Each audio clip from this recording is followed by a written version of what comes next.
வணக்கம். அதிரடியின் இன்றைய பிரதான செய்திகள். முதலில் தலைப்புச் செய்திகள்.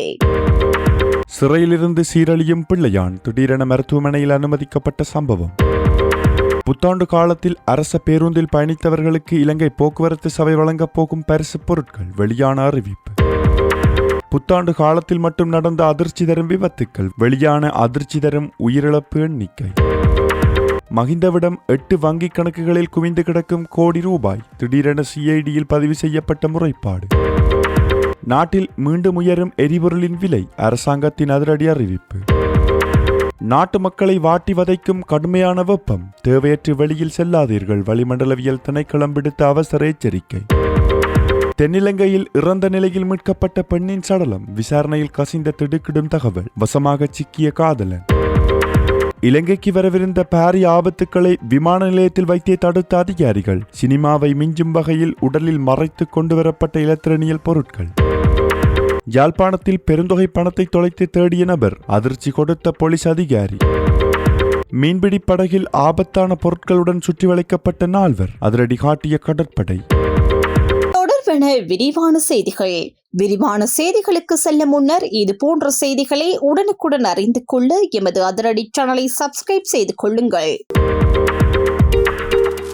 சைபர் குற்றங்களை மேற்கொள்ளும் நோக்கில் இலங்கைக்கு வந்ததாக சந்தேகிக்கப்படும் 9 சீன நாட்டவர்கள் கட்டுநாயக்க விமான நிலையத்தில் சுங்க அதிகாரிகளால் கைது செய்யப்பட்டுள்ளனர். இந்த கைது நடவடிக்கை கட்டுநாயக்க விமான நிலையத்தின் வருகை முனையத்தில் மேற்கொள்ளப்பட்டதாக தெரிவிக்கப்படுகின்றது.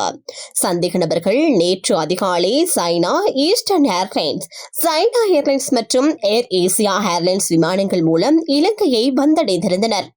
அவர்களை சோதனைக்குட்படுத்திய போது உடலில் பல பகுதிகள் செலோபின் டேப்பால் மூடப்பட்டிருந்தது அதிகாரிகளால் கண்டறியப்பட்டது. மேலும் அவர்களது ஆடைகளுக்குள் மறைத்து வைக்கப்பட்டிருந்த 383 பயன்படுத்தப்பட்ட கைபேசிகள், 101 லேப்டாப் கணினிகள் மற்றும் 6 வைஃபை ரவுட்டர்கள் மீட்கப்பட்டுள்ளன. இந்த மின்னணு சாதனங்களின் மொத்த பெறுமதி சுமார் 24.20 மில்லியன் ரூபாய் என மதிப்பிடப்பட்டுள்ளது. சம்பவத்துடன் தொடர்புடைய சந்தேக நபர்கள் கைது செய்யப்பட்டுள்ளதுடன் கட்டுநாயக்க விமான நிலைய சுங்க அதிகாரிகள் மேலதிக விசாரணைகளை தொடர்ந்து முன்னெடுத்து வருகின்றனர். கடந்த ஏப்ரல் 10 முதல் 15 வரை நாடு முழுவதும் 42 வீதி விபத்துக்கள் பதிவாகியுள்ளதாக காவல்துறை தெரிவித்துள்ளது. இந்த விபத்துக்களின் விளைவாக மொத்தம் 44 பேர் உயிரிழந்துள்ளதாகவும் அறிவிக்கப்பட்டுள்ளது. மேலும் புத்தாண்டு தினங்களான ஏப்ரல் 13, 14 மற்றும் 15 ஆகிய 3 நாட்களில் மட்டும் 19 விபத்துக்கள் பதிவாகியுள்ளதுடன் அதில் 19 பேர் உயிரிழந்துள்ளதாக காவல்துறை போக்குவரத்து கட்டுப்பாட்டு மற்றும் வீதி பாதுகாப்பு பிரதி காவல்துறை மா அதிபர் ஜெனரல் WPJ சேனதீர தெரிவித்துள்ளார். வாகன வகைகளின் அடிப்படையில் விபத்துக்களை பகுப்பாய்வு செய்த போது அதிகபட்சமாக 16 இருசக்கர வாகன விபத்துக்கள் பதிவாகியுள்ளதாகவும் அவர் குறிப்பிட்டுள்ளார். இதனைத் தொடர்ந்து 4 முச்சக்கர வண்டிகள், 4 வேன்கள், 2 கார்கள், 2 கெப் வாகனங்கள் மற்றும் 2 துவிச்சக்கர வண்டிகள் விபத்துக்குள்ளாகியுள்ளதாகவும் தெரிவிக்கப்பட்டுள்ளது. மேலும் மோதிவிட்டு தப்பி சென்ற ஒரு சம்பவமும் பதிவாகியுள்ளதாகவும் கூறப்பட்டுள்ளது. இதனுடன் ஒப்பிடுகையில் 2025ஆம் ஆண்டின் முதல் 3 நாட்களில் 25 விபத்துகளும் 26 உயிரிழப்புகளும் பதிவாகியிருந்த நிலையில் இவ்வாண்டில் அந்த எண்ணிக்கை 19ஆக குறைந்துள்ளதாகவும் அவர் சுட்டிக்காட்டினார். இவ்விபத்துக்களுக்கான முக்கிய காரணமாக மது அருந்திய நிலையில் வாகனம் ஓட்டுவது அடையாளம் காணப்பட்டுள்ளதாக காவல்துறை தெரிவித்துள்ளது. நாட்டில் எரிபொருள் விலையில் ஓரளவு அதிகரிப்பு ஏற்பட வாய்ப்புள்ளதாக அமைச்சர் வைத்தியர் நலிந்த ஜெயதிச தெரிவித்துள்ளார். களுத்துறை பகுதியில் ஊடகங்களுக்கு கருத்து தெரிவிக்கும் போதே அவர் இந்த விடயத்தை குறிப்பிட்டார். அவர் மேலும் தெரிவிக்கையில், மத்திய கிழக்கில் நிலவும் போர் சூழ்நிலையையும் பொருட்படுத்தாமல் நாட்டில் எரிபொருள் மற்றும் மின்சார விநியோகம் தடையின்றி தொடர்ந்து முன்னெடுக்கப்படும் என கூறினார். உலக சந்தையில் நிலவும் எண்ணெய் விலை ஏற்றத்தாழ்வுகளின் அடிப்படையில் உள்நாட்டிலும் எரிபொருள் விலையில் ஓரளவு உயர்வு ஏற்படக்கூடும் எனவும் அவர் தெரிவித்தார். எனினும் விலை அதிகரிப்பு ஏற்பட்டாலும் அதன் முழு சுமையை பொதுமக்கள் மீது சுமத்தாமல் அதன் ஒரு முக்கிய பகுதியை திரைசேரி பொறுப்பேற்கும் எனவும் அவர் உறுதியளித்தார். மேலும் தற்போதைய போர் சூழ்நிலை தணிந்த பின்னர் எரிபொருள் விலைகளை விரைவாக குறைப்பதே அரசாங்கத்தின் நோக்கம் என அமைச்சர் நலிந்த ஜெயதிச குறிப்பிட்டுள்ளார். மொனராகலை வெள்ளவாய போலீஸ் பிரிவுக்குட்பட்ட பகுதியில் 32 வயதுடைய பெண் ஒருவர் கூர்மையான ஆயுதத்தால் தாக்கப்பட்டு கொலை செய்யப்பட்டுள்ளார். இந்த சம்பவம் புதன்கிழமை இடம்பெற்றதாக போலீசார் தெரிவித்துள்ளனர். பலத்த காயமடைந்த நிலையில் மீட்கப்பட்டு அந்த பெண் வெள்ளவாய மருத்துவமனையில் அனுமதிக்கப்பட்ட போதிலும் அவர் ஏற்கனவே உயிரிழந்து விட்டதாக வைத்தியர்கள் உறுதிப்படுத்தியுள்ளனர். உயிரிழந்த பெண் அதே பகுதியை சேர்ந்தவர் என அடையாளம் காணப்பட்டுள்ளார். முதற்கட்ட விசாரணைகளின்படி அவருக்கும் சந்தேக நபருக்கும் இடையே ஏற்பட்டு தனிப்பட்ட தகராறே இந்த கொலையின் காரணமாக இருக்கலாம் என தெரிய வந்துள்ளது. இருவருக்கும் இடையே ஏற்பட்ட வாக்குவாதம் தீவிரமடைந்த நிலையில் சந்தேக நபர் கூர்மையான ஆயுதத்தால் பெண்ணை தாக்கி அங்கிருந்து தப்பி சென்றுள்ளதாக கூறப்படுகின்றது. சம்பவத்துடன் தொடர்புடைய சந்தேக நபர் தற்போது பிரதேசத்திலிருந்து தப்பியோடியுள்ள நிலையில் அவரை கைது செய்ய போலீசார் தீவிர தேடுதல் நடவடிக்கைகளை முன்னெடுத்து வருகின்றனர். இந்த சம்பவம் தொடர்பாக வெள்ளவாய போலீசார் மேலதிக விசாரணைகளை தொடர்ந்து நடத்தி வருகின்றனர். யாழ்ப்பாணத்தை சேர்ந்த ஒருவரின் தொலைந்து போன பணப்பை யாழ்ப்பாண பிராந்திய சிரேஷ்ட போலீஸ் அத்தியட்சகர் ஜெயமகாவால் கண்டெடுக்கப்பட்டு உரியவரிடம் ஒப்படைக்கப்பட்டுள்ளது. யாழ்ப்பாணம் கந்தர்மடம் பகுதியில் வசிக்கும் ஒருவர் புத்தளம் சென்றிருந்த போது சுமார் 30,000 ரூபாய் பணத்துடன் தனது பணப்பையை தொலைத்து தேடி அலைந்ததாக தெரிவிக்கப்படுகின்றது. இந்நிலையில் பணி நிமித்தமாக புத்தளத்திற்கு சென்றிருந்து யாழ்ப்பாண பிராந்திய சிரேஷ்ட போலீஸ் அத்தியட்சகர் வீதியில் விழுந்து கிடந்த பணப்பையொன்றை கவனித்து அதனை அடுத்து மேலதிக விசாரணை மேற்கொள்ளுமாறு பணித்துள்ளார். அதன்படி பணப்பையிலிருந்து ஆவணங்களை ஆய்வு செய்ததில் அது யாழ்ப்பாணத்தை சேர்ந்த ஒருவருக்கு சொந்தமானது என உறுதிப்படுத்தப்பட்டது. இதனைத் தொடர்ந்து குறித்த பணப்பை அதன் உரிமையாளரிடம் பாதுகாப்பாக கையளிக்கப்பட்டுள்ளதாக தெரிவிக்கப்படுகின்றது. இலங்கைக்கு தெற்கே உள்ள ஆழ்கடல் பகுதியில் மேற்கொள்ளப்பட்ட விசேட தேடுதல் நடவடிக்கையின் போது போதைப் பொருள் கொண்டுள்ளதாக சந்தேகிக்கப்படும் பொதிகளுடன் நெடுநாள் மீன்பிடி படகு ஒன்றும் அதிலிருந்து 4 சந்தேக நபர்களும் கடற்படையினரால் பொறுப்பேற்கப்பட்டுள்ளனர். இந்த நடவடிக்கை இலங்கை கடற்படையின் நீண்ட தூர ரோந்து கப்பல்கள் மூலம் முன்னெடுக்கப்பட்டதாக தெரிவிக்கப்படுகின்றது. அதன் போது சந்தேகத்திற்கிடமான முறையில் இயங்கிக் கொண்டிருந்த குறித்த நெடுநாள் மீன்பிடி படகு சுற்றி வளைக்கப்பட்டதாக கடற்படை தெரிவித்துள்ளது. மேலும் அந்த படகிலிருந்து சந்தேகத்திற்கிடமான பொதிகள் மற்றும் 4 பேரும் மேலதிக விசாரணைகளுக்காக கைது செய்யப்பட்டுள்ளனர். தற்போது குறித்த படகு மற்றும் கைப்பற்றப்பட்ட பொதிகள் சட்ட நடவடிக்கைகளுக்காக கரைக்கு கொண்டு வரப்பட்டு வருவதாக கடற்படை தெரிவித்துள்ளது. அடுத்து வரும் ஓரிரு வாரங்களில் இந்தியா முழுவதும் அதிக மற்றும் அதி தீவிர வெப்பநிலை நிலவக்கூடும் சாத்தியம் இருப்பதாக அறிவிக்கப்பட்டுள்ளது.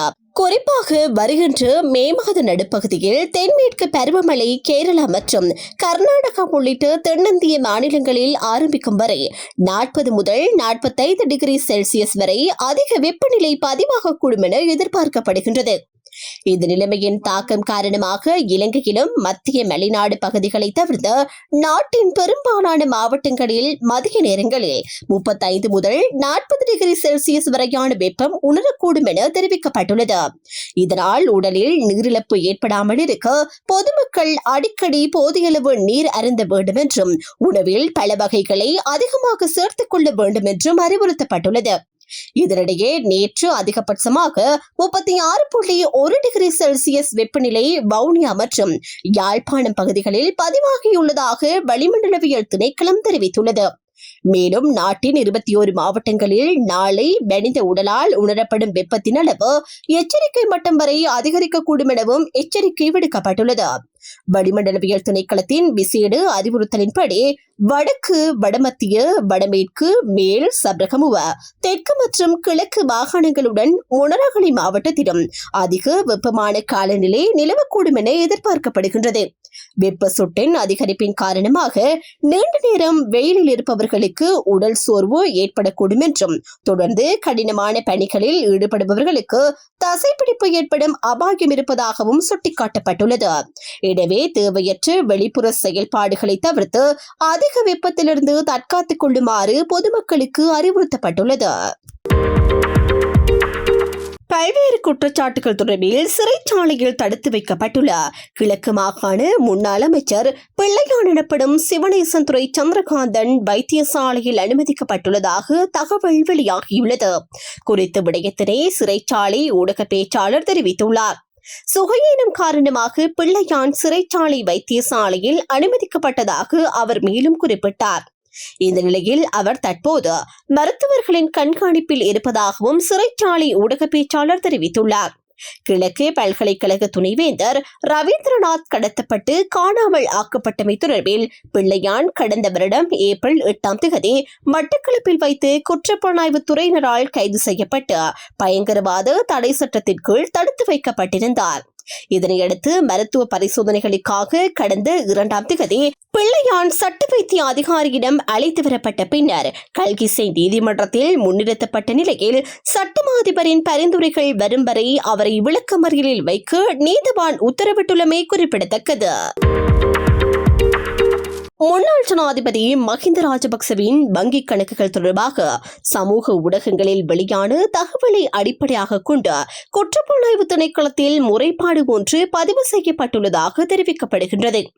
அந்த தகவலின்படி மஹிந்த ராஜபக்சவின் 8 வங்கிக் கணக்குகளில் சுமார் 93,000 கோடி ரூபாய் பணம் வைத்திருப்பதாகவும் கூறப்பட்டுள்ளது.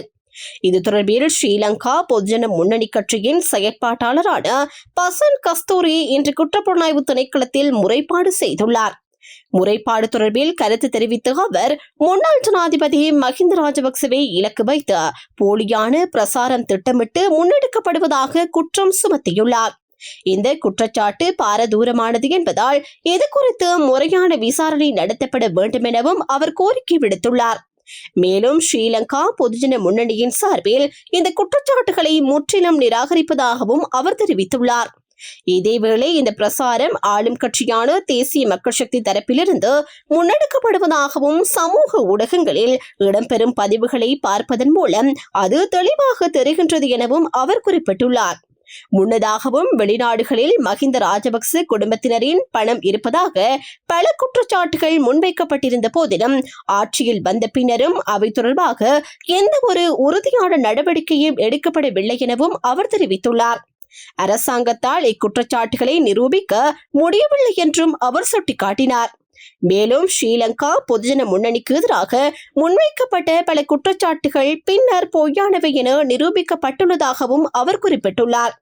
இந்த வகையான போலி பிரச்சாரங்களை தடுக்கும் நடவடிக்கைகள் எடுக்கப்படும் எனவும் பசன் கஸ்தூரி தெரிவித்துள்ளார். இந்த புத்தாண்டு காலத்தில் இலங்கை போக்குவரத்து சபை பெற்று மாபெரும் வருவாயை பயணிகளுடன் பகிர்ந்து கொள்ள தீர்மானிக்கப்பட்டுள்ளதாக தெரிவிக்கப்பட்டுள்ளது. அதன்படி ஏப்ரல் 9 முதல் 21 வரை அரசு பேருந்துகளில் பயணம் செய்து பயணிகளுக்கான சிறப்பு குழுக்கள் ஒன்றை நடத்தி மதிப்புமிக்க பரிசுகள் வழங்க ஏற்பாடுகள் செய்யப்பட்டுள்ளன. இந்த குழுக்களில் பங்கேற்கும் நோக்கில் பயணிகள் தங்கள் பயணத்தின் போது பெற்ற பேருந்து பயணச்சீட்டுகளை பாதுகாப்பாக வைத்திருக்கும் போக்குவரத்து சபையின் தலைவர் சஜீவ நந்தன கனகரத்ன கேட்டுக் கொண்டுள்ளார். மேலும் புத்தாண்டு காலத்தில் சேவைகளை வழங்கியதன் மூலம் இலங்கை போக்குவரத்து சபை வரும் 6 நாட்களில் ரூபாய் 1 பில்லியன் வருவாய் ஈட்டியுள்ளதாகவும் குறிப்பிடப்பட்டுள்ளது. இத்துடன் அதிரடியின் இன்றைய பிரதான செய்திகள் நிறைவடைகின்றன. எமது செய்தி தொடர்பான உங்களுடைய கருத்துக்களை மறக்காமல் கமெண்டில் பதிவிடுங்கள்.